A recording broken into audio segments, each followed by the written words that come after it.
Hi, I'm Chet with the Sunset Hills Children's Foundation. We're getting ready for our annual Music in the Moonlight event, and I want to introduce you to a very special person today, our 2014 recipient, Morgan Oakley. Welcome, Morgan. Thank you.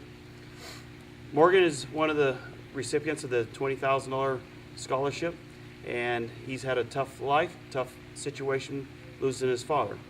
I'd like to take a moment. Tell us a little bit about it. So on the night of December 27, 2012, I was with my father and some of my family at Dumont Dunes. We went out for a night ride. He was involved in an accident that night. I was in another sandrail. We were the lead sandrail. We went ahead and hit a U-turn and found his sandrail on its top.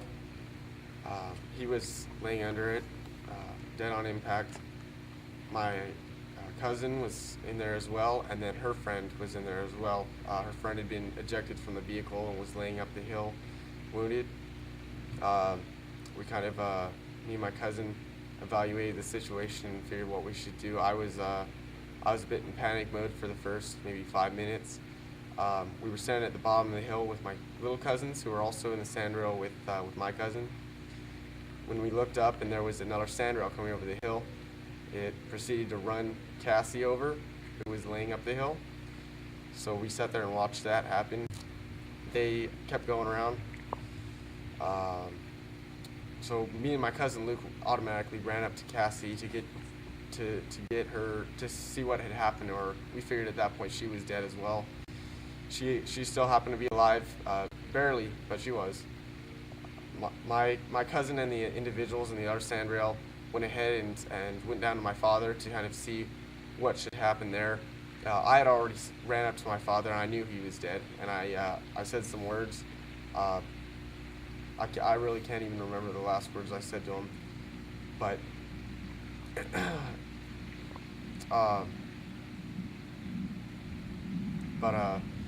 so I went up with Cassie, and I sat there with her for about 20 minutes, having her say her ABCs to keep her conscious, keeping her warm.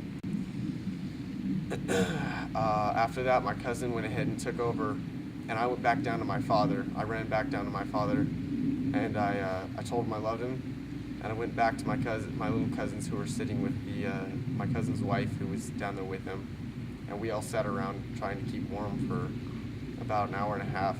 I kept going back to my father and looking at him, but after a while I couldn't handle it anymore. I laid there in the sand trying to sleep, and it took about an hour and a half for medics to get out there, so obviously that's a lot of time to think about it. Absolutely. So at that point, paramedics came. They couldn't even get out there by sandrail. They had to have another person out there take them out there. After that, they took him out, took Cassie out, took her to a helicopter that was waiting to take her to Las Vegas.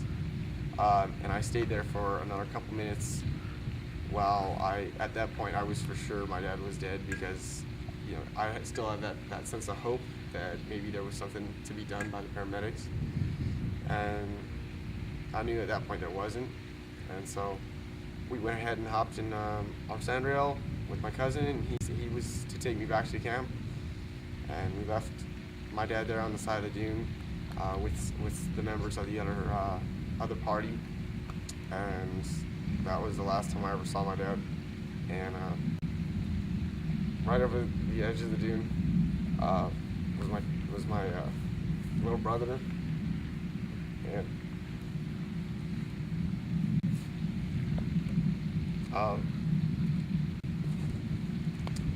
and my little brother was in our razor coming up the other side of the dune with my cousin and my friend. At that point, right before they were getting ready to come up that dune, we managed to stop them from them having to see that, and we took them back to camp. And I had to tell my little brother that whole what had happened, and that was the last thing I can remember about that night. Obviously, I didn't interview you in the process for the scholarship. But I was told that in your earlier years in high school, you were a typical teenage kid that was a little defiant maybe, and that your father had set you down and kind of gave you the meaning of life, that you need to get your act together, I'm assuming. Yeah. And that's what's inspired you to go to the next level in your life. Tell me about it. Well, the week before he passed away was when that happened. He sat me down and said, "We need to reel you in, Morgan. Your grades are slipping. You're letting things get a bit away from you. I want you to be the best you can be, but I can't make that happen for you. You have to make that happen." And so it was a week before, and he never really got to see me make it happen. But after he passed away, I kind of made it my goal to try to do as much as I possibly could for the people around me. And by doing that, I had to set myself on a path for success. So I went ahead and I brought up my grades, and I went ahead and I became a better person. I focused on what was important to me in life, and that was my family and my friends. And so I focused on how I could show them that I love them from the bottom of my heart. And I've done that with everything I possibly could. But it's not just them I've focused on, it's everyone around me. As a commander, as our group commander at RTC, about 120 cadets who are in that program. I've done everything I possibly could to instill some of the morals and values that my father instilled upon me, and that's just at this point in life, at a high school level. I'm looking forward to the future and being able to change not just 120 kids' lives, but maybe more, and to have an impact not just on the community but on the world. And those are things that my father taught me: be the best you could be, and then keep going. Don't stop at anything. Keep going and change something that needs to be changed. And if it doesn't, don't. And that's kind of how my life works. I spend a lot of my time thinking what would make me feel better about helping others, and that's what I do. I do it because it's nice to have people smile and say, "Wow, that's awesome, good job, thank you." Yep. And that's, to me, that's the biggest reward I get out of doing this stuff. One of the things about the Sunset Hills Children's Foundation is our goal is nothing's free in life, and we work hard to provide these type of scholarships. Obviously, it's a pretty large scholarship, and for us, our goal is to track these kids, understand what they're doing, and hopefully that they will make a difference. Whether your grades are really good or not, I think character is the biggest thing. Morgan has a lot of character to make sure things happen in his life and that he makes his father proud. With that, where are you going to go to school? I'll be going to school at Cal State San Bernardino. Cool. I'll be starting off taking liberal sciences, declared a major hopefully junior year. Doing the Air Force ROTC program there. My goal is to be a U.S. Air Force helicopter pilot. I'd like to fly helicopters for the Air Force, and my goal is to eventually come out of that with some experience in real-world technologies.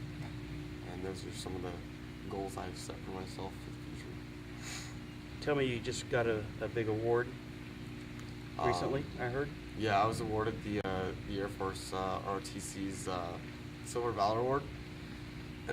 It's an award based on what you've done in a traumatic situation.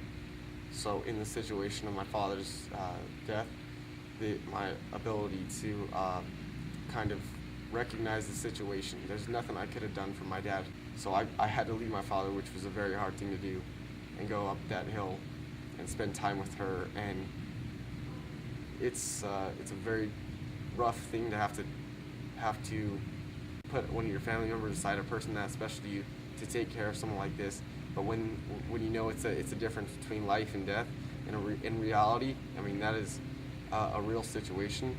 it is something that it just comes natural. For me, the first thing I thought was, I have to do it. I have to keep this girl alive. I can't let her die while I sit here and mourn. So I did that, and for that I was recognized and awarded the Silver Valor Award from the ROTC program, which is a pretty prestigious award, and I'm very proud to have it. Well, congratulations Thank on you. being the recipient.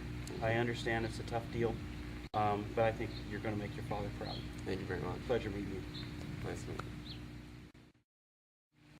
I'd just like to take the time to thank everyone who's went ahead and donated to this foundation. I know you work hard for your money, and to be able to go ahead and pay it forward to me means so much. I'm really sorry I couldn't be here tonight, but I hope to see you all around. Like I said, thank you so much. It is such an honor to be able to receive this scholarship, and I'm definitely going to do great things with it. So thank you very much, and I hope you all have a nice night.